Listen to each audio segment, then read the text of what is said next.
Hello everyone, today we are going to discuss very important topic of modern history is called the advent of the Europeans company.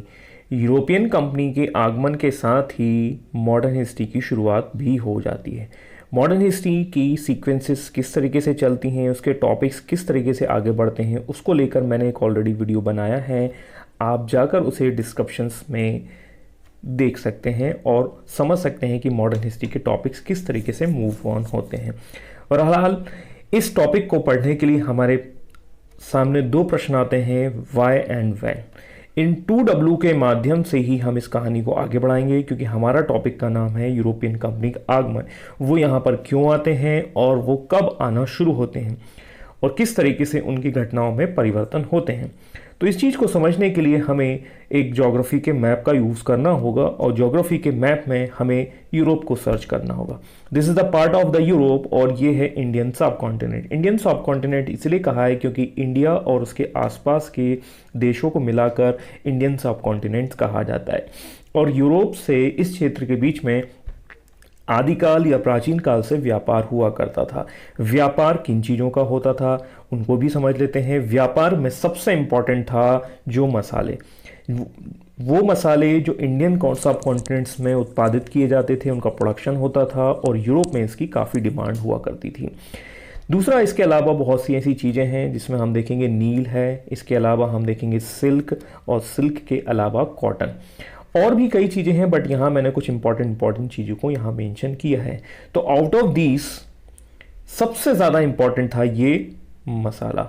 मसाला इसलिए उपयोग किया जाता था क्योंकि Europe जो है वो ठंडी जलवायु का प्रदेश है और वहाँ के नॉनवेज को प्रिजर्व करने के लिए इन मसालों का उपयोग किया जाता था। दूसरा, इससे टेस्ट तो बढ़ ही जाता है, तो इन मसालों की डिमांड यूरोप में काफ़ी ज़्यादा हुआ करती थी। अब यूरोप और इंडियन सब कॉन्टिनेंट्स के बीच में किन किन चीज़ों की डिमांड या सप्लाई हुआ करती थी या आयात निर्यात हुआ करते थे, ये तो हमने समझ लिया। लेकिन यूरोप से इंडियन सब कॉन्टिनेंट आने के लिए कौन कौन से मार्ग हुआ करते थे, अब हम उनकी बात कर लेते हैं। और उनको समझने के लिए हमें इस मैप का उपयोग करना होगा और इसमें आपको अफ्रीका, ये यूरोप, ये एशिया, ये इंडिया, ये कुछ सेक्शन समझने होंगे। बीच में आप यहाँ देखेंगे this is called the Mediterranean sea. तो हमने एक मोटे तौर पर उनकी लोकेशंस को समझ लिया, क्योंकि इसके द्वारा ही हम उनके व्यापारिक मार्गों को समझेंगे।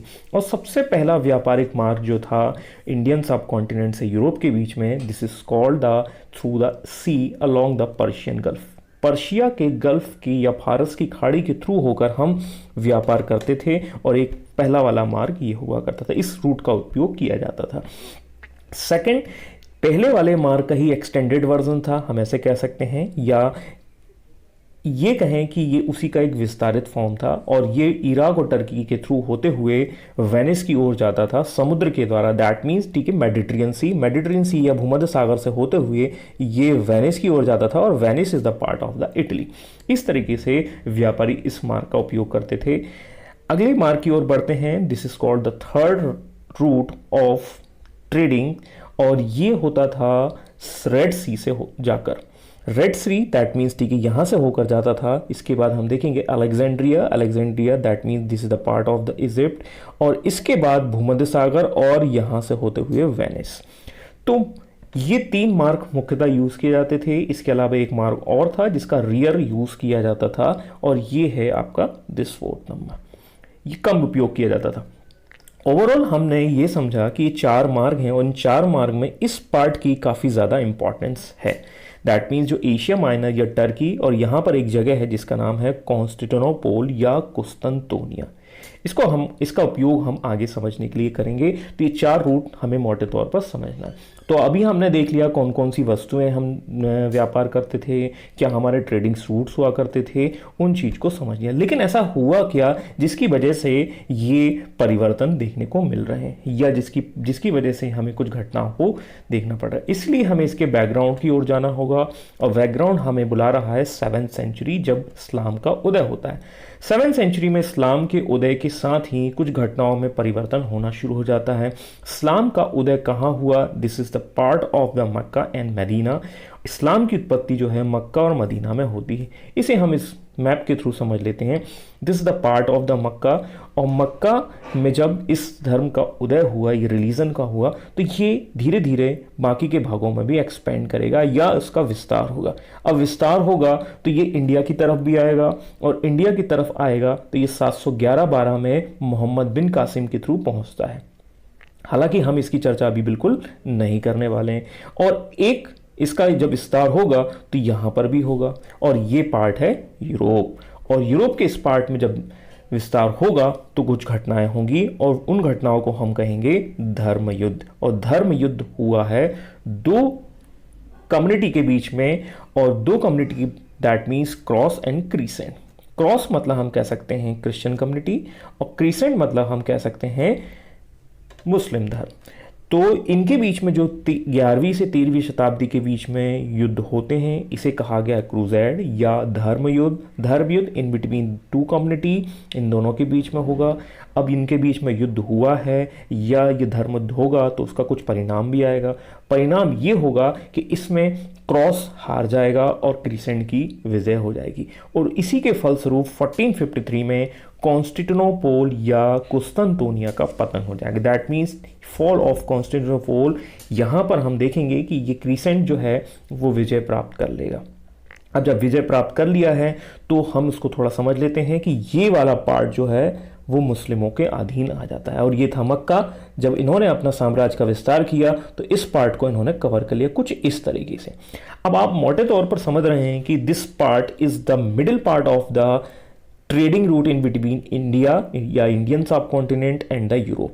यूरोप और इनके बीच में एक मध्य वाला भाग था जो ब्लॉक हो गया है, और 1453 में ये घटना हो जाती है। जब ये ब्लॉक हुआ तो इनके बीच में रूट्स बंद हो जाएंगे। अब बंद हो जाएंगे तो क्या चाहिए, you need a another root, और आपको एक अनदर रूट चाहिए होगा, और वो अनदर रूट सी रूट होगा।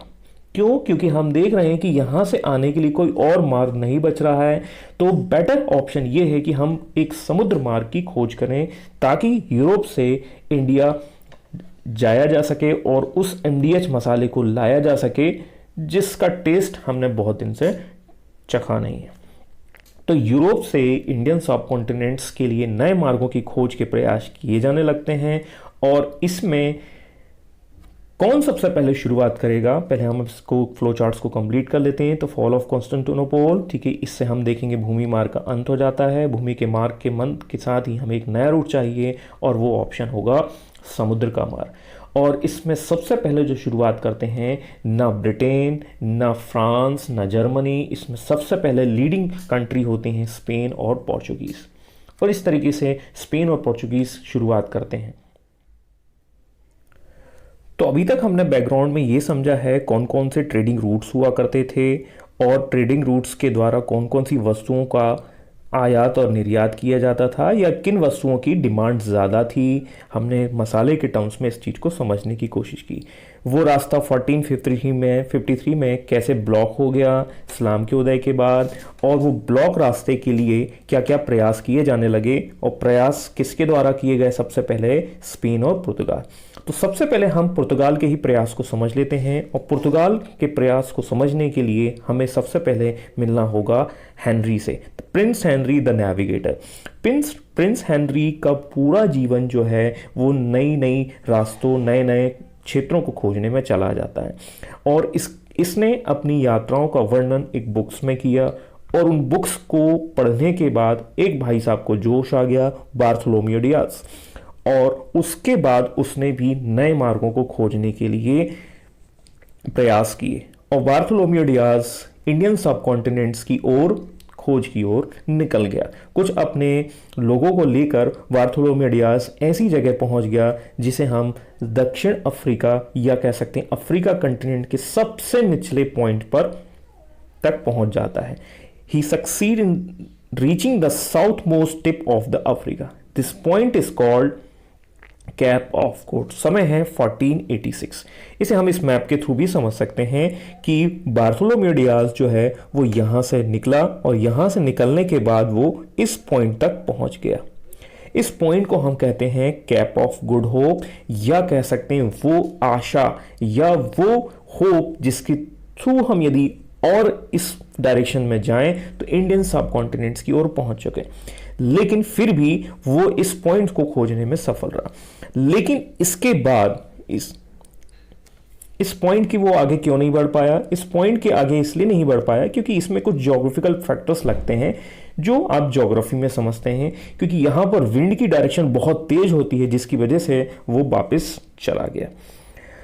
अब बार्थोलोमेव डियाज 1486 में तो चला गया, लेकिन अभी तक इसमें स्पेन की कोई चर्चा नहीं की गई।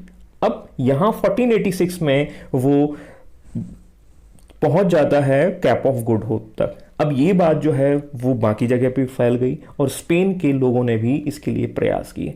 और स्पेन में एक व्यक्ति था जिसका नाम था क्रिस्टोफर कोलंबस। ये भाई साहब ने बोला कि आज हम कुछ तूफानी करते हैं और क्यों ना इंडियन सब कॉन्टिनेंट को वेस्ट डायरेक्शन से खोजते हैं। वेस्ट डायरेक्शन मतलब इन्होंने एक नया रूट लिया जो रूट था वेस्ट साइड से। कह सकते हैं कि वह यूरोप से एशिया तक पश्चिम का सीधा जलमार्ग खोजने की कोशिश करता है। इसे हम इस मैप के थ्रू समझ सकते हैं। यहां पर आप समझ लीजिए स्पेन है और स्पेन से वो वेस्ट डायरेक्शन से इंडिया को खोजने निकलेगा और वो खोजने निकला और उसे कुछ भाग मिल गया, ये वाला पार्ट, क्योंकि ये भी एक लैंड पार्ट है, और उसने उसको कह दिया कि हम इंडिया पहुंच गए। उसे वहां के लोग जो हैं वो थोड़े रेडिश लगे, और रेडिश लगे तो वहां के लोगों को उसने रेड इंडियन नाम दिया। ओवरऑल हमें ये पता है कि ये वाला पार्ट जो है वो अमेरिका है, लेकिन इन भाई साहब को कौन समझा है? क्रिस्टोफर कोलंबस ने वहां के लोगों को रेड इंडियन नाम देना शुरू कर दिया, या वहां के लोगों को रेड इंडियन नाम दिया। लेकिन क्या इंडिया मिला? नहीं। या इंडियन सब कॉन्टिनेंट्स की भूमि मिली? बिल्कुल नहीं मिली। इस चीज को खोजने का श्रेय जो है वो बार्थोलोमेव डियाज के बाद वास्को डी गामा को जाएगा, क्योंकि उसकी यात्रा को आगे वही बढ़ाएगा। और हम उसी यात्रा को आगे बढ़ा लेते हैं। तो क्रिस्टोफर कोलंबस की फ्लो चार्ट्स को यहाँ कंप्लीट करते हैं, और उसने एक लैंड खोज दिया, ईस्टर्न आइलैंड, और इस ईस्टर्न आइलैंड को कहा गया पूर्वी द्वीप समूह, और वहां के लोगों को रेड इंडियन किया। समय है 1492 के आसपास। अब हमने ये देखा है अभी तक कि पुर्तगाल के जो नेविगेटर हैं और बार्थोलोमेव डियाज हैं, उनके प्रयासों से आप 1486 तक कैप ऑफ गुड होप तक तो पहुंच चुके थे। अब इस कहानी को आगे बढ़ाने का श्रेय जाएगा Vasco D gamma. Vasco D gamma 1498 में निकलता है by the cap of good hope. Cap of good hope से होते हुए वो इंडिया के मार्ग को खोजने की कोशिश करेगा और 1498 में उस जगह पहुंच जाएगा जिसे हम कहते हैं आज का केरला या कैलिकट। इसे हम इस मैप से समझ सकते हैं। अब देखिए, हमने देखा है कि बार्थोलोमेव डियाज जो है वो यहां तक पहुंच चुका था, तो वास्को डी गामा ने इसी रूट को फॉलो किया, और इसी रूट को फॉलो करते हुए यहीं से उसने थोड़ा सा और एक्सटेंशन दिया, और इस तरीके से वो इस पार्ट पर पहुंच जाता है। And this part is called Kerala Calicut, और कैलिकट के इस पार्ट में वो पहुंच जाता है, और इसी को हम कहेंगे वास्को डी गामा ने नए समुद्री मार्ग की खोज कर ली है। नए समुद्री मार्ग की खोज 1498 में वास्को डी गामा द्वारा की जाती है। वहां उसकी जो स्वागत है जमोरिन नाम के रूलर करते हैं। जमोरिन एक उपाधि है, एक टाइटल है, और वो टाइटल है कैलिकट के रूलर का। तो इस तरीके से हम देखते हैं कि यूरोपियंस कंपनी के आगमन की शुरुआत या स्टार्टिंग पॉइंट है वो 1498 में पोर्चुगीज के द्वारा उसकी फाउंडेशन रखी जाती है। इस पोर्चुगीज के बाद कई और कंट्रीज के लोग भी आना शुरू हो जाते हैं। डच है, ब्रिटिशर्स हैं, डेनमार्क हैं, और इन क्रम में सबसे आखिरी में आते हैं फ्रांसीसी 1664 में फ्रेंच। तो ये क्रम है, ये थोड़ा हमें याद रखना होगा, और इस क्रम के माध्यम से ही हम समझ सकते हैं कि यूरोपियंस कंपनी इंडिया में आना शुरू कर देती। ऑब्जेक्ट क्या है उनका? ट्रेडिंग्स या व्यापार करना। लेकिन इनमें से एक कंपनी जो है वो थोड़ा सा व्यापार से आगे उठकर भारत पर शासन करने की कोशिश करेगी। नाम तो सुना ही होगा, ब्रिटिशर्स या अंग्रेज। आई होप आपको ये वीडियो पसंद आया होगा। इस वीडियो को पसंद करें, कमेंट करें, शेयर करें, लाइक करें। इसके आगे के सेक्शंस हम आगे कंटिन्यू करेंगे। जय हिंद।